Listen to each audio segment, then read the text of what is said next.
Los bienes comunes para mí son los bienes que son de todos y de todas, o que por lo menos todos y todas deberíamos tener acceso a ellos, porque son los que nos permiten la supervivencia, ¿verdad? Son los bienes sobre los que se sostiene la vida.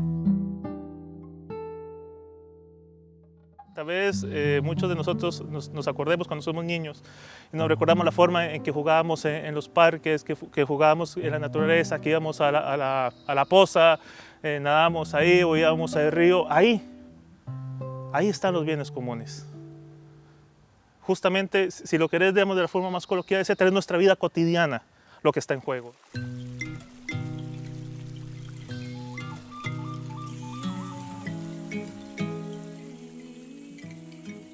Los bienes comunes son esos bienes de la naturaleza que posibilitan la reproducción de la vida, como las semillas, el aire, el agua, la tierra.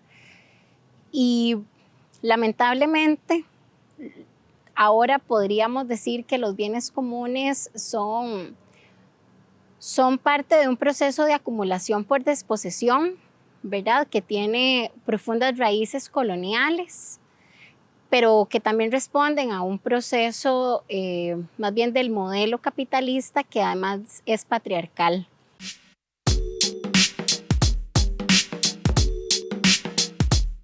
Abren la puerta de mi casa con una patada. Entran 7 hombres y soy asesinada, amenazada. Desde hace años las autoridades no responden por los daños. Di mi vida mucho antes de que me mataran. Me atacaran por la espalda, por defender la vida de sus mentes obstruidas por las ansias de poder que nos las cobran con sangre. Se burlan de nuestras raíces, nuestros pueblos arden. No les basta con sacar la esencia a la madre tierra. Las ambientalistas obligadas a la guerra. Debemos comunión a mamá naturaleza. Tu dinero, tu represa no devuelve mi riqueza. Me mataron a mí, no, pero no a mi lucha popular. Mi nombre es Luis Andrés Sanabria. Soy un ciudadano más de este planeta.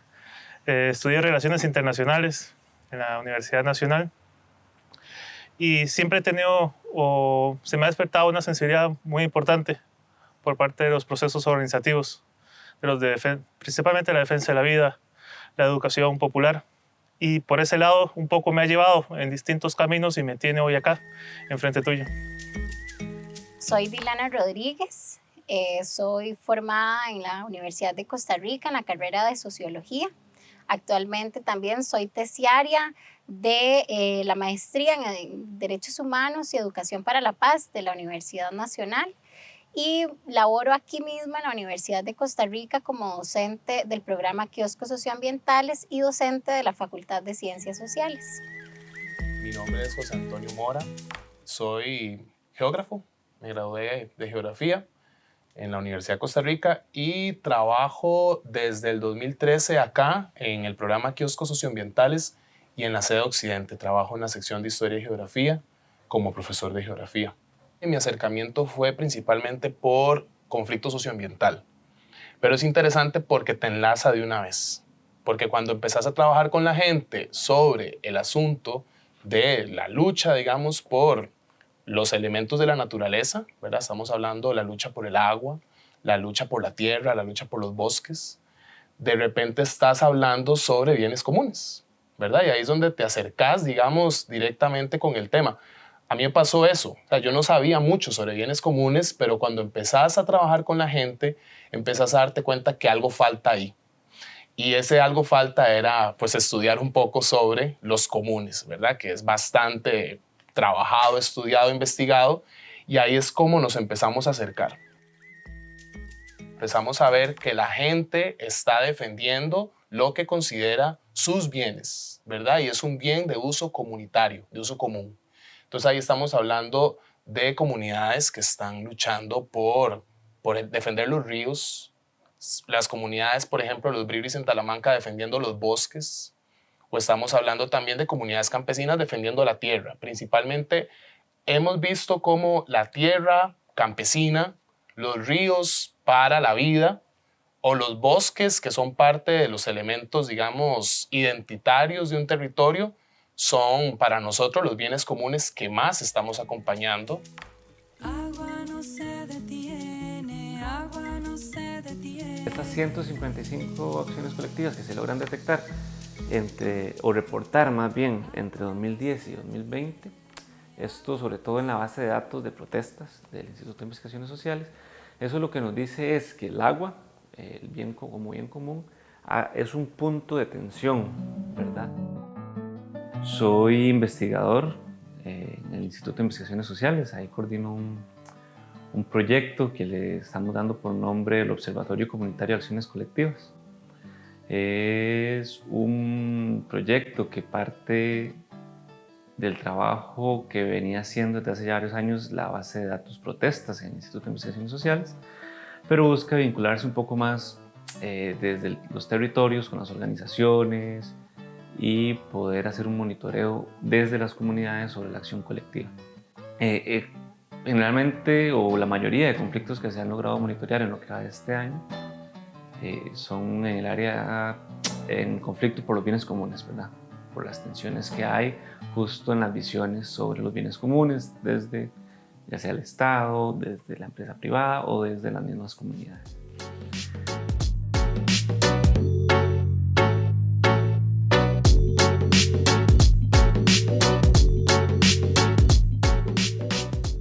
Las semillas, el agua, la tierra, los bosques, los océanos, todos estos son bienes comunes que necesitamos que se sostengan a lo largo del tiempo para poder sobrevivir, nosotros como humanos y también las diversas especies con las que compartimos el uso de estos bienes. Formo parte de la comunidad de Cristo Rey de San Pedro en Pérez Celedón. Yo conocí el movimiento Ríos Vivos hace 5 años porque querían hacer un proyecto hidroeléctrico en el río que pasa detrás de mi casa. Entonces, en ese momento, pues supe de una comisión defensora del río que estaba poniéndose esta hidroeléctrica que formaba parte del movimiento Ríos Vivos. Entonces, pues nos pusimos en la defensa del río Convento y el río Sonador. El movimiento Ríos Vivos nació en el 2013 ante la amenaza de 17 proyectos hidroeléctricos que se tenían planteados para la zona sur del país.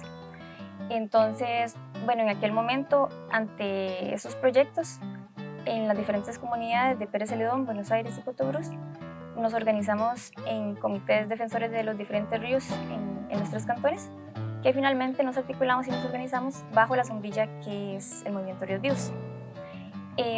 Entonces, nosotros y nosotras lo que hicimos fue poner a los ríos en el centro, ¿verdad? Como el bien común que es, el bien que debería ser de todos y de todas, y que además es fuente de vida para nuestras comunidades y los ecosistemas.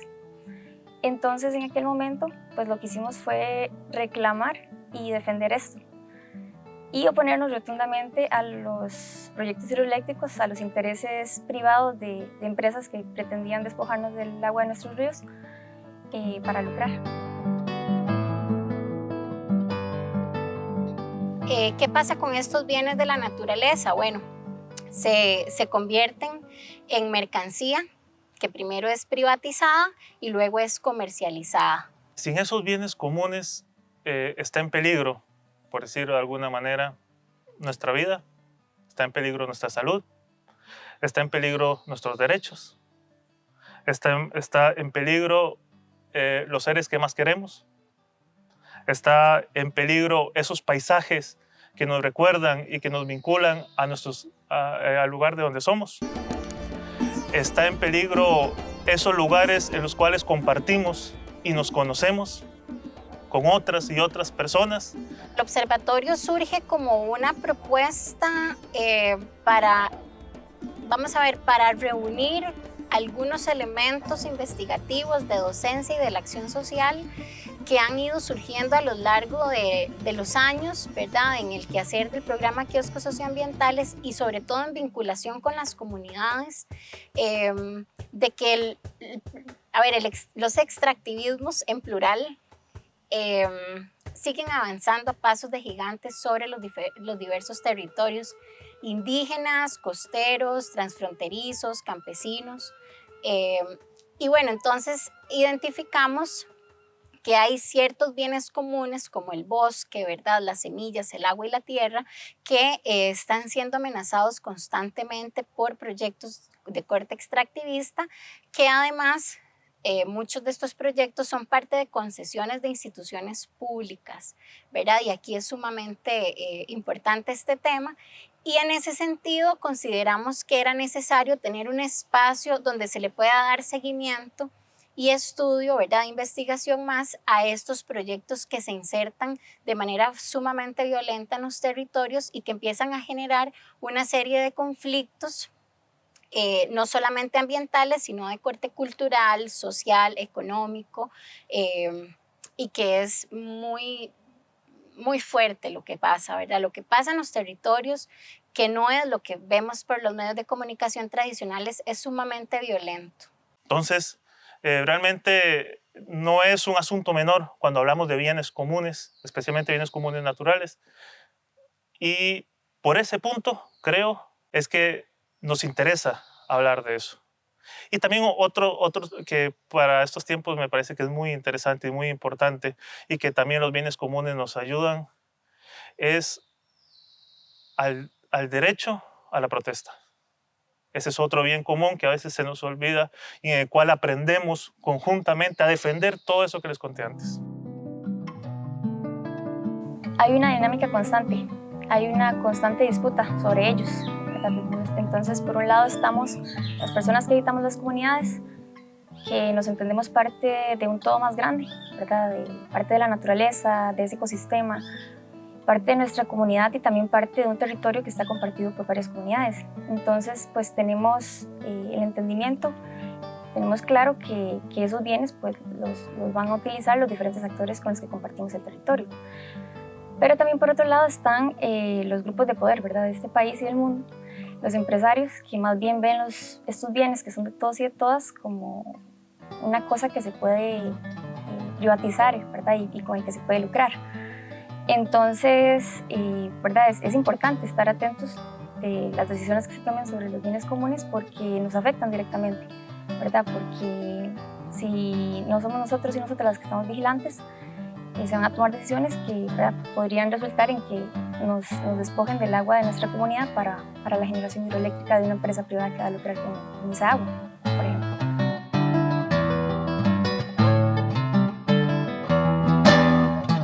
Y bueno, el observatorio entonces se plantea un poco desde esa intencionalidad de visibilizar aquello que no es visibilizado, pero también de llevarle el pulso a esas redes de poder que están detrás de esos proyectos extractivistas. Era necesario sistematizar todo lo que estábamos trabajando en todos estos años y empezar a observar relaciones, observar diferencias, particularidades, empezar a observar patrones incluso en estas defensas de los bienes comunes, y surge así ¿verdad?, un proyecto de observatorio de los bienes comunes dentro del programa. Tenemos dos bienes comunes enfocados, el tema del agua y el tema de la tierra. Esos son los dos grandes paraguas en los cuales estaríamos moviéndonos y nos estamos moviendo en este momento. ¿Cuáles son los indicadores? Hay tres que normalmente hay cierto consenso de que para la parte académica y demás vale la pena ver. Hay otras cosas que ver, pero digamos, ellos dicen que estos tres valen. El origen de estos bienes, ¿qué se está disputando ahí? Entonces ahí vas a ver de que está desde que el tema estatal, como con las propiedades estatales, las propiedades privadas y demás, que el origen es ese, pues las comunidades dicen que no, los pueblos indígenas han demostrado que sus territorios ancestrales están más allá del Estado. Entonces ahí empieza a quebrarse un poquito esa parte. Es una discusión, el origen de los bienes comunes, de dónde nacen. La propiedad de los bienes, esa es fundamental, especialmente cuando hablamos de tierra, cuando hablamos de monocultivos, cuando hablamos de la relación entre la agroindustria y el campesinado, el pequeño agricultor. ¿Qué está sucediendo ahí? ¿Qué impactos tiene el uso más extensivo de la tierra para monocultivo contra los y las comunidades, digamos, las comunidades campesinas? ¿Qué está sucediendo ahí con la tierra? Hay un poco la propiedad, igual también en los ríos. Hay casos complejos, especialmente de minería no metálica. Entonces, esa discusión está ahí. Y otro gran pilar es la gestión. ¿Cómo? se está haciendo. Y no solo, digamos, desde el punto de vista conflictivo del asunto, digamos, un caso de minería no metálica, sino a lo interno de las mismas comunidades, cómo se están organizando, cómo cuidan ese río. Y eso es fundamental, cómo se organizan para defender ese río. Cómo se organizan, digamos, las comunidades campesinas para defender su tierra ante X, Y, Z amenaza que tengan. Cómo se organizan para distribuir la semilla. Cómo intercambian las semillas, pero no solo eso, sino también el sistema para cultivar esas semillas.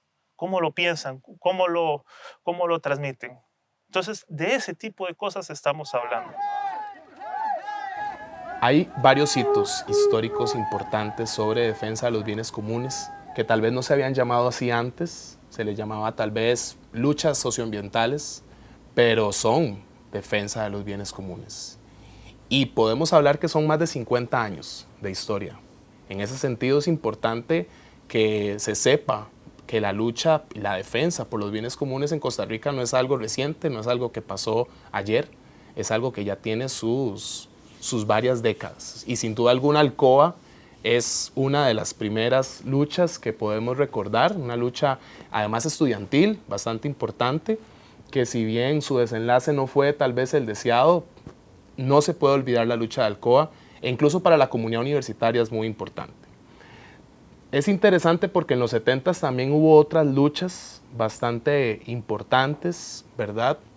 Que no solamente la lucha contra Alcoa, también estamos hablando de, por ejemplo, la lucha que se dio en su momento en Guanacaste contra la siembra de heno, por ejemplo, que se quería utilizar para la ganadería. Eso fue una lucha, digamos, de bienes comunes importante.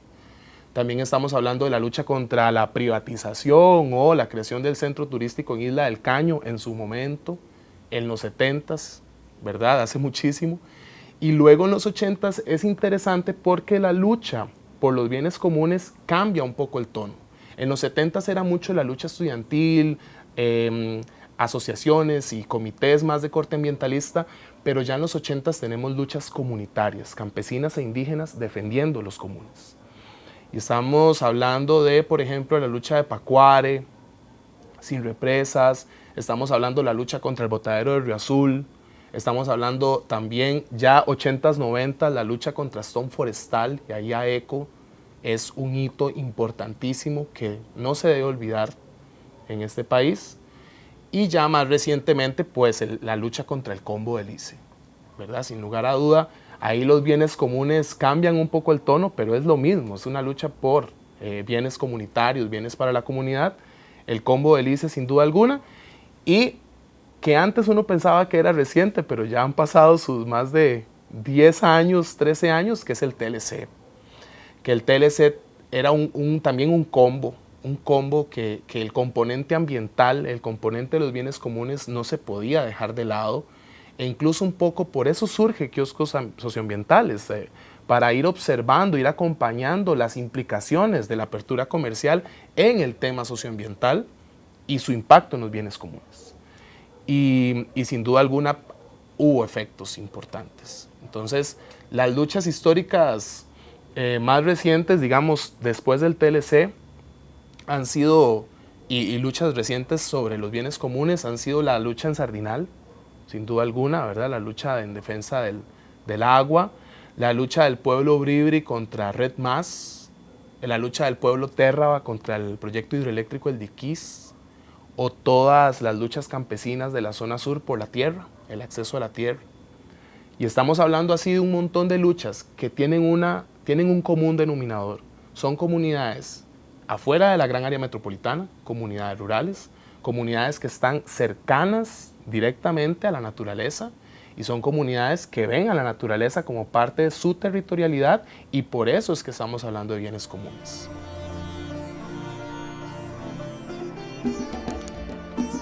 Bueno, Kioscos es importante que sepan que es un programa y como tal tiene proyectos dentro del programa.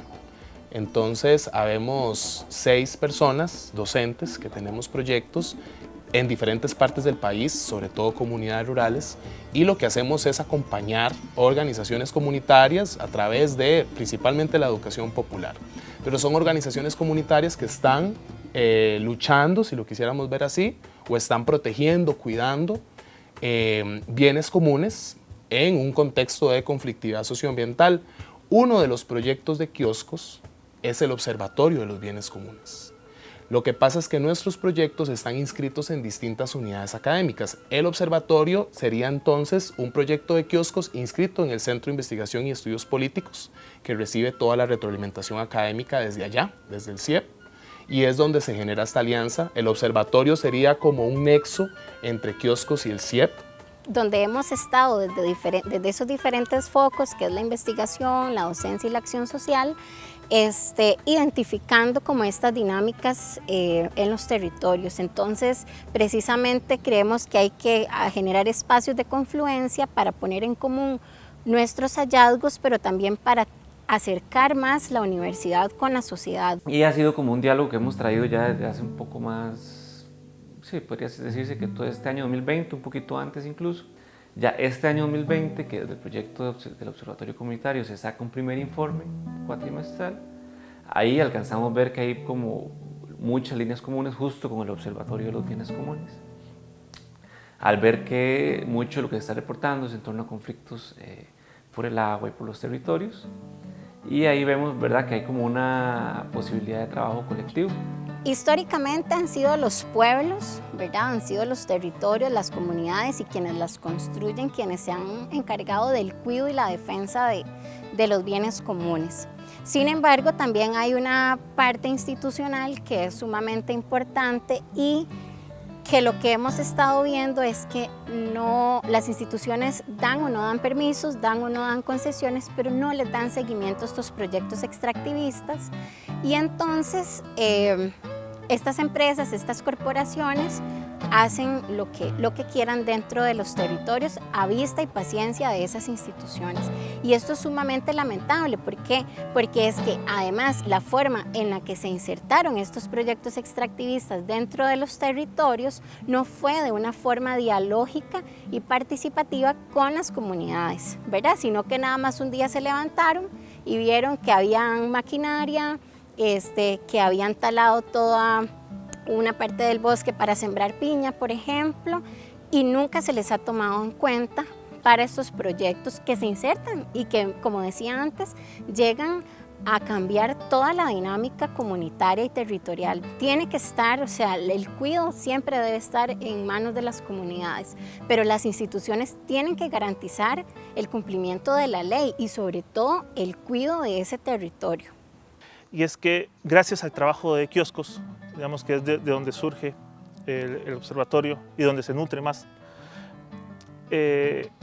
vimos dos situaciones que nos preocupaban muchísimo al respecto de los bienes comunes naturales. Su agotamiento, que ya de entrada era más que evidente, y el proceso de mercantilización que se está teniendo. Algo que nos quedó muy claro en la experiencia que tuvimos en el Movimiento Ríos Vivos fue la necesidad que hay de que las mismas personas que habitamos los territorios seamos las y los que nos mantengamos vigilantes y que luchemos para que los bienes comunes se puedan proteger y se sostengan en el tiempo, ¿verdad? A nosotros y a nosotras nos quedó muy claro, por ejemplo, también el papel del Estado como un tercer actor en estas disputas constantes que hay sobre los bienes comunes. Y entonces, por ejemplo, en nuestro caso, lo que pudimos observar es que el Estado actúa como un actor mediador entre las comunidades y los empresarios, pero que a pesar de que supuestamente pues, debería de velar por el bienestar de las mayorías, muchas veces el Estado, las instituciones públicas, más bien se vuelven cómplices de las empresas privadas y más bien benefician a los empresarios. Bueno, ahora en pandemia, que gran parte del desarrollo de esta primera etapa del observatorio ha sido en pandemia, lo que hemos estado viendo es que justamente todo paró, ¿verdad? Paró el transporte, paró el sistema educativo, pararon muchísimas cosas, ¿verdad? Que todos sabemos, incluso las instituciones, algunas instituciones importantes, pero el extractivismo no paró. ¿verdad? El extractivismo sigue operando en los territorios. Incluso vimos al inicio de la pandemia cómo las plantaciones de monocultivo se convirtieron en focos de contagio sumamente fuertes porque las empresas no acataron las medidas sanitarias impuestas por el Ministerio de Salud y también, ¿verdad? No se da importancia a los trabajadores y las trabajadoras de estas plantaciones, pero también continúa la minería no metálica, continúa todo el proyecto del agronegocio, ¿verdad? Con los agrotóxicos. Y entonces ahí nos decimos, bueno, pero ¿cuáles son los intereses? ¿Por qué hay tanto interés en que estos modelos extractivistas sigan operando sobre los territorios, incluso en la pandemia? Otro hallazgo, ya más en el camino, que encontramos es que nos estamos abriendo a un escenario de reactivación económica en donde todo es válido. Y eso, si decimos que en la situación previa había agotamiento y mercantilización, ahora resulta que prácticamente todo es válido para reactivar. Entonces realmente ya podrían sacar sus propias conclusiones de qué es lo que está sucediendo, ¿no? Y un caso particular también de hallazgo era que desde que empezó la pandemia empezó a decirse que Costa Rica tenía que aprovechar sus recursos naturales, que tenía una riqueza impresionante. Y a partir de ahí, figuras, exministros, excandidatos de la presidencia, empezaron a mover eso. Empezaron a hacer ese sentido común, que es un poco esto, lo que estábamos conversando, de que a veces dicen palabras que no suenan igual, pero sus sentidos son diferentes. Costa Rica es muy rico, Costa Rica tiene una riqueza natural impresionante que hay que aprovecharla, etcétera, ¿no? Y resulta que ya nos dimos cuenta, ya venían, digamos, de camino, pero toman en perspectiva con mucha fuerza proyectos para reactivación de crucitas. Entonces resulta que es como un volver atrás. Y a partir de ahí encontramos de que Costa Rica está cruzando, digamos, una reflexión inicial que tenemos, es el laberinto minero que tiene este país, que no termina, digamos, de encontrarle una salida. Y nos preocupa bastante y queremos trabajar en esa línea para poder identificar, ahora sí en este sentido de estas palabras, qué implicaciones tiene eso.